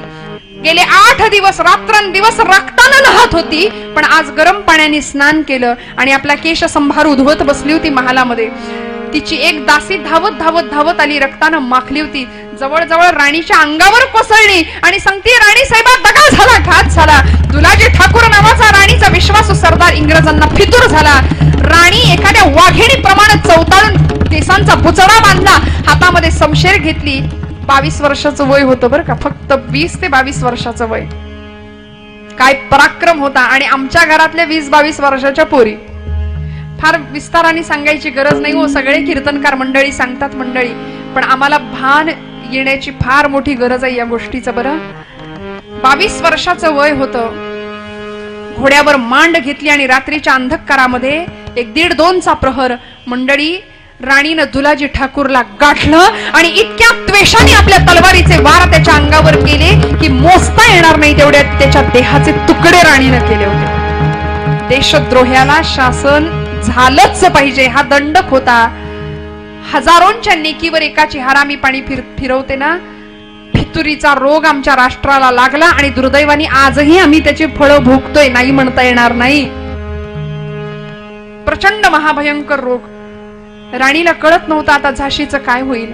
झाशी आता परक्यांच्या स्वाधीन कशी करायची. आपल्या नवऱ्याला प्राणापलीकडे प्रिय असलेली झाशी किल्ला इंग्रजांच्या स्वाधीन होऊ द्यायचा नाही, काय करायचं म्हणून हतबल झालीये, दुःखी झाली. वडील आले जवळ आणि बापाला पोरीच्या अंतःकरणाचा ठाव कळाला. मोरोपंतांनी सांगितलं, मनू अगं मारता मारता मरणे शौर्याचे हेची लक्षण. चल म्हणाले, आजच्या दिवस झाशीतनं पळून जाऊया, कालपीला जाऊया. कालपीला कोण आहेत? नानासाहेब पेशवे, बांद्याचे नवाब, ग्वाल्हेरचे शिंदे, सगळ्यांना एकत्र घेऊया, तात्या गुरूंना एकत्र घेऊ आणि पुन्हा इंग्रजांशी युद्ध पुकारू. आता पळून जाऊया झाशीतनं. प्राणापलीकडे प्रिय असलेली झाशी मोडायला तयार होत नव्हती, पण तरी सुद्धा नाईलाज होता. झाशीतला एक एक एक एक बुरुज पेटायला लागला होता आणि अशा वेळी 80 निष्ठावंत शिपायांना बरोबर घेतलं आणि आपला राजरत्न नावाचा एक घोडा होता राणीचा. बरं काय योगायोग आहे बघा. छत्रपती शिवाजी महाराजांची घोडी होती कृष्णा नावाची आणि राणी लक्ष्मीबाईचा घोडा होता राजरत्न नावाचा. जातीवंत घोडा फुरफुरत होता. थाप टाकली घोड्यावरती एक आणि पाठीशी एका वस्त्रामध्ये आपला तो दत्तक पुत्र दामोदर त्याला बांधले. आपण ते चित्र पाहतो. घोड्याने अशा दोन्ही टाचावरती केल्यात, हातामध्ये समशेर आहे, पाठीमागे एका वस्त्रामध्ये दामोदराला बांधले, घोड्याचा लगाम हातामध्ये. अशी राणी पुण्यामध्ये बघायला मिळते. कुठं? हा बोला ना, जागे आहेत ना सगळे? कुठं बघायला मिळते? बालगंधर्व रंगमंदिरासमोर, बालगंधर्व चौकात. म्हणून म्हटलं पुणेकरांची खासियत आहे. काय गंमत आहे बघा. अत्रेंनी फार सुंदर, आचार्य अत्रे, पी.के. अत्रे, प्रल्हाद केशव अत्रे, आम्हाला पी.के. माहिती आमिर खानचा तेवढा. ते काय म्हणाले होते माहितीये? पुणेकरांची खासियत किती मोठी आहे बघा. झाशीच्या राणीचा पुतळा कुणासमोर? बालगंधर्व रंगमंदिरासमोर. बालगंधर्व कोण? नारायण श्रीपाद राजहंस, अत्यंत जुने नाटकात काम करणारे कलावंत की ज्यांनी स्त्रीनी कसं नटावं, स्त्रियांना नाटकात काम करायचा अधिकार त्यावेळी नव्हता. स्टेजवर स्त्री उभी राहू शकत नव्हती. स्त्रीनी कसं नटावं, स्त्रीनी कसं असावं हे सांगणारे बालगंधर्व आणि पुरुषांनी कसा पराक्रम करावा स्त्री असून हे सांगणारी राणी लक्ष्मीबाई. दोघंही समोरासमोर आहेत. याला म्हणायचं पुणेकर. म्हणून आम्ही गमतीने म्हणतो, माऊली म्हणाले पुण्याची गणना कोण करी, आहे की नाही? पुण्याची नाही, पुण्याची गणना कोण करी म्हणाले. आणि मंडळी काय पराक्रम करावा वयाच्या 22व्या वर्षी. ऐका, एक प्रसंग सांगते आणि तुमची रजा घेते, संपवते मी थोडा वेळ. वडिलांना बरोबर घेतलं. निष्ठावंत जिगरबाज सहकारी सोबत होते आणि ज्या बाजूला इंग्रजी फौजेचा पहारा ढिलाय त्या बाजूला आली. दामोदराला पाठीशी वस्त्रामध्ये बांधलं आणि इंग्रजी फौजेची दिशाभूल केली आणि कुणाला काही कळायच्या आत निष्ठावंत शिपायांना सांगितलं, जिंकलो तर इथंच भेटू. हतो वा प्राप्स्यसि स्वर्गम जित्वा वा भोक्षसे महिम. रणांगणावर धारातीर्थी पतन पावलो तर स्वर्गात भेटू आणि जिंकलो तर इथंच भेटू. शिपायांना बरोबर घेतलं, 80 निष्ठावंत शिपाई होते. मोरोपंतांना सोबत घेतलं आणि कुणाला काही कळायच्या आत इशारा झाला आणि निघाली. लक्ष्मीचा धैर्य तट आढळ, झाशीचा तट जरी ढळला. लक्ष्मीचा धैर्य तट आढळ, झाशीचा तट जरी ढळला. निश्चय गुरुजन आले, गुरुज ढासळला. पेढ्याच्या पाशाने जखडा या वैरी सजला. काळकंठचे चिरतील, हे बोल असे रणशील.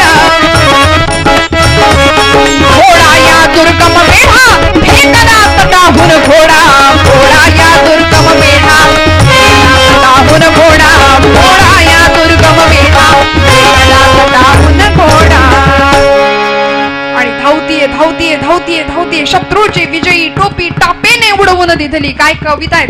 मराठ्यांची संग्राम गीते म्हणून पुस्तक आहे, कधीतरी पोरांना वाचायला द्या. कविवर्य दुर्गाप्रसाद आसाराम तिवारी म्हणून नागपूरचे आहेत. त्यांनी फार सुंदर या राणीचं चरित्र आणि शिवछत्रपतींचं चरित्र काव्यबद्ध केलंय.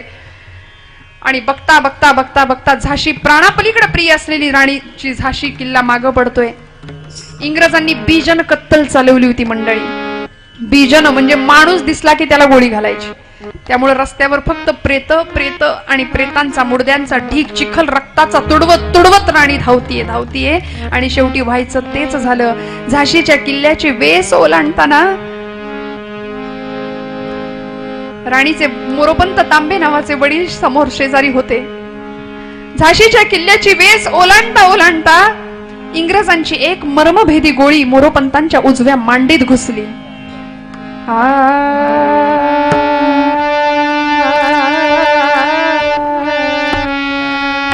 वडील घायाळ झालेले पाहिलं मात्र आणि बापाला सांगते, बाबा बाबा माझ्या घोड्यावर बसा, आपण दोघं जाऊ. मोरोपंत सांगतायत, नाही राणी नाही म्हणू, आपल्या दोघांचं वजन घोड्याला पेलणार नाही, तू जा. बापाला मृत्यूच्या जबड्यात सोडून जायला पोरीचं मन भजेना. शेवटी वडिलांनी शपथ घातली, म्हणू तू गेली नाहीस ना तर तुला झाशीची शपथ, निघ इथून, थांबू नकोस. भीषण शर्यत सुरू झाली होती जन्म आणि मृत्यूची. कारण इंग्रजी फौज शिकारी कुत्र्यासारखा पाठलाग करत होती राणीचा.